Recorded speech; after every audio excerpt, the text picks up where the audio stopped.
Yeah, I know what you're thinking. Where'd you come up with that title, genius? On the fucking toilet? Well, yes, actually. And that's because today we're mainly going to be talking about consciousness and... Jesus, what the fuck? Fear! Fear is an automatic response in your brain to perceived scary shit. But fear itself is not under your conscious control. It is automatic, and if it's automatic, then that is not you. It is a thing your brain does, but it is not a thing that you do, conscious you. So presumably, there's stuff in your brain you don't control, and then there's stuff in your brain that you do control. Stuff that is you. Let's find out where the line is then, shall we? Well, for most of the day so far, you've been blinking and breathing automatically. Congratulations, keep it up, but now you're thinking about it, so you're doing it manually. Anyway, you'll forget about it in a few minutes, and all of that will become automatic again. So that is not you. Okay, what next? Well, what about the things you like? Surely we choose those. Let's say your music taste, for example. Good music activates the part of the brain dealing with euphoric reward response, or the bit that makes you feel nice. Okay, fine, but did you choose to prefer Metallica over Beethoven, or over the blood-curdling sound of two cats banging outside? No, obviously not, otherwise you just choose to prefer everything. Even though you can choose what to listen to, the preference itself, what presses your musical, or foodish, or social buttons, is out of your control. So that is also not you. Okay, so we'll push the line over a bit more. You don't control what scares you, you don't control basic survival stuff, you don't control what you enjoy. So okay, but at least you can choose what your brain is processing, right? Where to put your mind. Yeah, well, not always. If you're a native English speaker or just fluent in English, you're not choosing to understand these words, are you? They're just coming in and your brain is doing the work for you. Like, try to hear these syllables without the meaning. An adequate kitchen. A stationary football. Two cats reenacting a scene from the motion picture Titanic, having provided a rubber ring for the mice. An anthropomorphized dog off for his final exam before qualifying as a lumberjack. A man successfully combining his responsibilities as an accountant with his love of nautical tourism. A man with a hitherto unexplained eye condition attempting to play a piece of music on the abacus while not gripping the abacus correctly. And a doctor who is about to destroy a burger as well as the majority of his left hand with the help of, if I am not mistaken, a silenced Walther PPK. It's impossible because language processing, when you're good enough, is automatic. So that is not you. Okay, Jesus, but what about high-level stuff? What about playing instruments or driving a car? That must take awareness. That can't be automatic. Yeah, okay, probably, for the first while. But if you play an instrument, you may have noticed your fingers just know what they're doing, automatically. Or if you drive, you know it's possible to get from A to B in a car and spend the entire time having an argument in your head with your dad, because he still hasn't bought you that fucking Etch-a-Sketch, while never actually thinking about changing gear or pushing the pedals. So high-level motor coordination, when you practice it, can be completely automatic too. Yeah, okay, but at least simple motor tasks are in your control, moving a hand or a leg or whatever.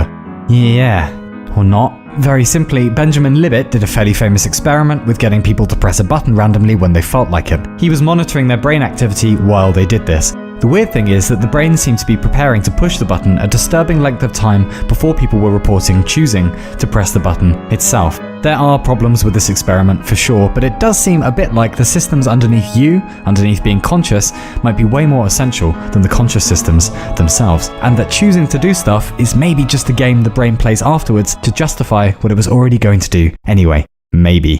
Okay, so fear isn't you, survival stuff isn't you, preference isn't you, lots of motor control isn't you. Christ, what else is going on in there that isn't you? Well, a fair bit actually, like, oh, you know, balancing when you walk, or falling asleep and waking up, or remembering who you are, or where you are, or when you are, or fetching memories in the first place, or taking all of the perceptions that are coming in through your senses and turning them into a coherent picture of the world that actually makes fucking sense, or even just processing everything at the same time, or processing text, or perceiving color, or just pretty much anything. Most of it is automatic, or at least not mediated by you consciously.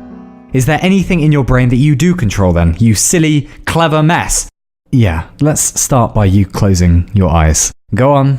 Are they closed? They bloody better be. Nothing nasty is going to come up on the screen or anything. Alright? Closed? Cool. If you listen to my voice for a moment and just try to ignore how grating and pretentious it is, if you put everything else out of your mind, all the anxieties and the neuroses, all the sensations of your body, you will find that underneath all of that is nothing but awareness. There's no obvious you on the inside, there's no tiny cat pulling levers and pressing buttons. There's no center to being conscious. It's just presence. It's just awareness. There are sensations and awareness of sensations, and then processes, probably most of them automatic. You, as a thing, don't seem to have a center if you look for one. You, conscious you, do not really exist, not concretely, to be very simple about it. That is the idea, anyway. Go on then, open your eyes, you scallywag. Another automatic process in the brain might be the system that says, I am a thing with a centered self. There is something on the inside doing the experiencing, and it is me. But maybe there isn't. Maybe there just fucking isn't. And what then? Well, insulting sign-off followed by jaunty classical music. To widzenia. Hang on a second. Look, even if you are kind of a lie, which you might be, me too, you are still self-aware, whatever happens. And that is pretty unique. We don't know how self-aware other animals are. Almost no animals recognize their reflection for some reason, except maybe some of the great apes, possibly dolphins, elephants, and magpies for some reason. But a bigger question is if there are other species in the universe, and there probably are, and if they've been around a while, and they probably have, are they self-aware? We always seem to make out that advanced aliens will have gone down similar lines to us, starting as cells, going up and up, building fast food joints, smoking doobies, etc. But would they be self-aware necessarily? Like, maybe evolution accidentally made some higher mammals on Earth self-aware because it's better for problem solving or something in this one case. Maybe it was just one of those weird drunken experiments nature undertakes sometimes, like platypuses or Winchester. Maybe we just got really lucky. This might be a one-time trick in the universe, and we got to take it for a test drive. And that really gets one thinking, because what we need is a global holiday. And we'll call it Being Alive is Fucking Cool Day, where everyone gets the day off, and just for a bit, even for a few hours, takes the time to remember that everyone you meet, however shit, is kind of a miracle in plain sight.